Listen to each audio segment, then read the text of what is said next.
Hey people, how's it going? Welcome to another video. Welcome to another tier listing. So on November 22nd, 2024, which was Friday, or Saturday, Friday, Marilyn Manson dropped his new album, Assassination Under God, Chapter 1. I heard it, I liked it, I thought it was fun, and obviously I saw some people's opinions and whatnot and a couple of tier lists, so I was like, do you know what? Since we've already ranked Marilyn Manson's albums, he was one of my first videos back in the day. I think he was like episode 3 of my albums ranked. I was like, rather than re-ranking to see where Assassination Under God goes, let's just do a tier listing. They're always fun, they're quick and easy, and yeah, we'll just get some opinions going. Have you heard the new album? Let me know down below what you reckon about it. Is it good? Is it boring? Is it, is it up to par with your favorites? Let's get the conversation going and we'll have some fun. But yeah, let's just get straight into it, coming in strong with whatever we've got at the bottom. Number 1 is Portrait of American Family, released in 1994. So I won't lie, I'm quite a big fan of the Portrait of American Family. I've always liked this album. Straight away from first hearing the prelude, Family Trip, I think that little opener is just so eerie and it's so creepy. It's honestly so good. I think it's awesome. Goes into Cake and Sodomy, fantastic song. Lunchbox is perfect. Just a real great angry single. I think it's so fun. Snake Eyes and Sissies, My Monkey, I think is a bit silly, but you can't help but love it at the same time. Honestly, as a debut effort, I think it's pretty incredible. Personally, for me, it's a bit rough around the edges. Obviously, it's the first album it was not really, there's nothing polished about it at all. It's raw, it's industrial, it's fantastic. I think Portrait of American Family is honestly so good. I think when I ranked them all, I think I checked it at like number 5 or something. So yeah. Now, this is always a fun one. Antichrist Superstar, the second album, I want to say from 96 off the top of my head. Yeah, when I ranked all the albums, I did not like this one at all. It's a very loud album. It's a very angry album. It's the famous one with beautiful people on it.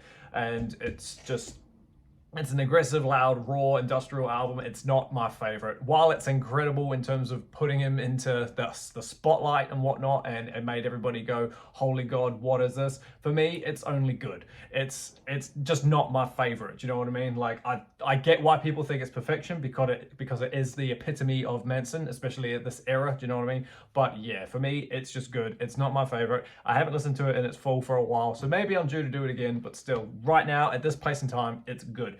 Mechanical Animals from 1998. Honestly, love this record. When I ranked all of this one, I put it at number 3. That was quite dumb. It should have been number 2, possibly even number 1. Going off that, it's a perfection album. Honestly, it's quite a long album, but it nowhere feels like a long album. Antichrist is like 17 songs at like 70 odd minutes, I think, off the top of my head. Mechanical Animals is more or less the same. It's like 15 odd songs, and it does go on for a while. I think it's 66 minutes, but it really doesn't feel like it. It's just a really good album, all the way from Great White World to The Dope Show to I Don't Like the Drugs, I Want to Disappear, Speed of Pain, Disassociative, honestly, User Model 15, and just everything about it. I just love it. It's generally a banger after banger after banger album. It's literally perfection, as the tier would suggest.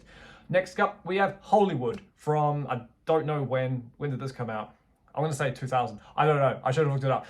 But yeah, Hollywood in the Shadow of the Valley of Death is pretty amazing as well. Again, real peak Manson era. Do you know what I mean? This one I'm going to put in fantastic as well. Behind the debut, because I just love the debut that much. I listen to it so much more. But yeah, this one is great. Dead President's a good song, because I just think that song's quick and it's quirky and it's really fun. Fun fact, that's the duration of that song, and I think it's like 3 minutes 16 or 3 minutes 17, something like that, is the frame count of JFK being shot in the head. That's always a fun fact to bring up. What else is on this album? Disposable Teens, The Nobodies, the fight song. There's some really good stuff on this album, especially that really slow one as well, In the Shadow of the Valley of Death, I think it's called. But yeah, I should have had the track listings in front of me, but I don't. But yeah, honestly, it's a great album. I haven't listened to it in a while, but it really did make an impression on me when I heard it. So yeah, it's a fantastic album nonetheless, hence the fantastic category. All right, now we're moving to the weird period, is what I call the Golden Age of Grotesque. I'm just going to straight up say it's good, because it's a weird one. Like, we turn away from like the raw and the industrial stuff and we move into this new metal, techno, dance, very loose terms, but like very different style of Manson, the mob scene, and this is the new shit, things like that, Saint as well. I do quite like Saint, but yeah, I can't even remember how that song goes. Yeah, Yeah, I can hear it, but I can't. Yeah, it's not a great album in my opinion. It's a bit drawn out again. It did morph together. Do you know what I mean? Like a lot of the songs did sound the same, but yeah. Use Your Fist, Not Your Mouth. I think that one's fun as well. But yeah, it's just okay for me. Oh, sorry, it's good. It's better than okay. Right, 2007's Eat Me, Drink Me. I love that album. I've got it on CD actually, and maybe I should pull it out to help me get the tracks out if I can't remember. But yeah, If I Was Your Vampire, I think it's a fantastic little opener. I think it's just really cool. It sets the tone of the album up really nicely, like this whole vampire, gothic, romantic vibe that he was going for. You know, real dark and real, I don't want to say anthematic, but just real bombastic in a way. Do you know what I mean? I think this album's great. At the ranking, I put this one above Mechanical Animals. I don't really know why. While Eat Me, Drink Me is good, I don't actually consider it to be that amazing. Like, I put Eat Me, Drink Me at number 2, but looking back on it, Mechanical Animals is obviously so much better. But yeah, it's a fun album. It's a bit different in terms of musical style. It steers away more from like the weird dancey vibe that he had on Grotesque. And when you've got John Five as your guitar player, you know, obviously there's going to be a bit more rockier elements in it. Like some of the riffs in there are really cool and the solos in it. I think it's the second song, Red Carpet Grave or Car Crash Away, something like that. Oh, I need to get the CD. Hang on. Yeah, if I was Putting Holes in Happiness, that's always a fun one. The Red Carpet Grave, They Said Hell's Not Hot. That one's great as well, don't get me wrong, just a car crash away. Heart-Shaped Glasses, that's obviously the big massive single that comes off this album. That one's fun. That was one of the first Manson songs I ever heard properly, I'm pretty sure. And just, yeah, Evidence is cool. Are We the Rabbit? Eat Me, Drink Me, the Tiger Track. Honestly, it is a good album, don't get me wrong. It's great, but yeah, I don't know why I put it above Mechanical Animals last time. Moving on, we have The High End of Low. I'm just going to get this out the way. It's my number one album. Swap them around. There we go. It's my number one. I love High End of Low because of the time that I heard it in my life. You know, I'd probably gone through my first proper breakup when I heard that album, and it just really, really resonated with me because I was sad and depressed at the prime age of like 17, 18. And, you know, it's just a stripped back, real dark, real slow, real long album too. But because I love it, it doesn't actually feel that long. I know that's weird to put an album like that in perfection, especially above something like Mechanical, but it just is. Everything from the weird opening, like Devour, all the way to Pretty as a Swastika, Leave a Scar, Four Rusted Horses, Armageddon, goddamn motherfucking thing. That song's great, you can't deny. Blank and White, Running to the Edge of the Earth, Into the Fire, 15, Unkillable Monster. Just really good stuff. I Want to Kill You Like I Do in the Movies, a big 10-minute track. Doesn't need to be 10 minutes, but it is, and it's just perfect. Black and White, did I say that already? I don't know. Every song on here is great. Just the only one I would skip is probably I Have to Look Up Just to See Hell. And while that's still like the weaker favorite, it's still a good song. Don't get me wrong. We're From America is fun as well. Just absolutely perfect album. If you're feeling a bit down and you need a bit of a, you know, wallow in that sadness for a while, I would highly recommend go listen to The High End of Low. It's that good. Right, moving on. Born Villain. It's good. Actually, nah. This is my bottom ranked, I think. This one's okay. It's quite forgettable in my opinion. While there's some okay singles on here, like Reflection is pretty fun, No Reflection is fun, and Lay Your Goddamn Arms is fun. Pistol Whipped is cool. Mark of Cain, I think it's the other one, that's what it's called. And the You're So Vain cover is pretty fun. Children of Cain, whatever it's called, yeah. But it is quite forgettable as a whole. Do you know what I mean? Like, sorry about that. Just the bros old school car turning up. Yeah, won't probably listen to that one again, and forgettable. But yeah, moving on, we get The Pale Emperor, and again, I think this one is good. Do I listen to it over would I listen to it over that one? Yeah, most likely. Just because of songs like what's on The Pale Emperor, Third Day of a 7-Day Binge.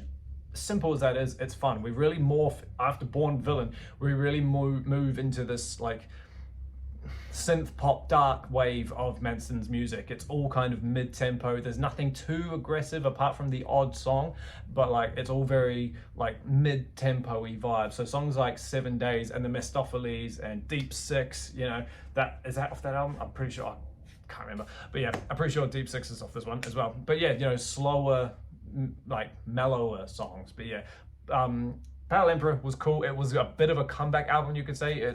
It was definitely a big step up in my opinion from Born Villain, but yeah, it's good. It's not terrible. But yeah, Heaven Upside Down, I'm chucking in great because I do really like this one. I remember when it came out and I did jam it quite a bit, and I've said it before and I'll happily say it again. Side A on Heaven Upside Down is genuine perfection. That's why. it goes in the great section, but it's not in the perfection because side B kind of holds it back. Songs like, what's the opening song? Revelation something or other. I can't remember the opening song, but yeah, you know that song. It's a weird opener, you can't deny, but it's still good in my opinion. Tattooed in Reverse is fun. It's real boppy. I'm unstable. Dun, dun, dun, dun. That one's cool. We Know Where You Fucking Live. That's not my favorite. That's a bit over the top, but it's good. The title track, Heaven Upside Down, is fun. But Saturnalia, good God, Saturnalia is just perfect. Like, I really, really love that song. But yeah, Jesus Crisis was good as well. But yeah, like, it's a great album. Literally, it's a great album, but it's not amazing, and nor is it terrible either. So yeah, that's that. Moving on, I'm going to put We Are Chaos in good, because while it's okay, it's better than okay. There are some good songs on here, but only like a few, in my opinion. This kind of album is, over time, just dropped a bit, because the song We Are Chaos is a bit overplayed now in this country, but like, it's all right. It's just very mellow, and it's almost, I don't want to say country western, but like a, you know, it's real stripped back acoustic-y vibe for that one. Don't Chase the Dead, I love. Metal Trenches says he doesn't like that song at all. I don't understand it. I think that's the best song on the album. But yeah, Red, Black and Blue was cool. Broken Needle's fun. Perfume was good as well. And One Step Forward, Two Step Back, or whatever that song is called. I, again, don't have the listing in front of me, but yeah, it's a fun album to a point, and I've jammed it more than once, you know, but yeah, again, would much rather just jam other stuff. And then we get the last one, Assassination Under God. Right now, because it's brand new and probably like would change over time, but right now, I'm genuinely going to put it in great above Eat Me, Drink Me, because while it's not as fantastic as the other two, like as the debut, and oh, is it even better? Yep, nah, lock it in. It's that dark synthwave pop vibe with a bit of anger thrown in, and it does sound kind of cool. It's a refreshed Manson, you could say, with song. I definitely don't have the title tracks for this, which is really annoying. But yeah, the title track is great. The Red White Flag, the last song on the album, that was not the last song, but the last single that came out, or the first single, I can't remember. That one, White Flag, Red Flag, I think it's whatever it's called. That one's really, really awesome. I'm sorry I don't remember the name. What else is on there? Death Is Not a Costume. That's okay. God damn, what else is on there? What else is on there? Let me just have a look. Oh, Purgatory, that's a great song as well. I think Purgatory might be my favorite.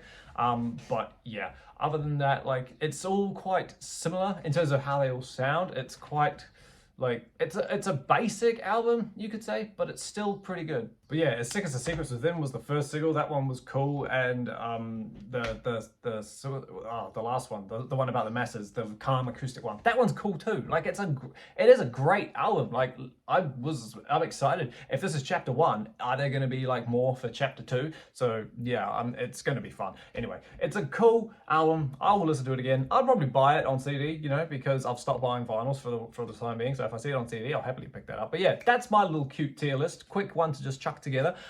Let me know down below what your thoughts are. Are you a fan of One Assassination Under God? It's a mouthful, isn't it? Tell me why Born Villain's actually really good, and please roast me for putting High and Low all the way up so high. I'd love to get the conversation going. But yeah, thanks for hanging out with me, team, while we sit here and discuss Marilyn Manson albums. Let me know your thoughts down below. Keep an eye out for the next video, and until that happens, everybody, stay inside, stay safe, jam some Manson. I'll see you all in the next video. See you later.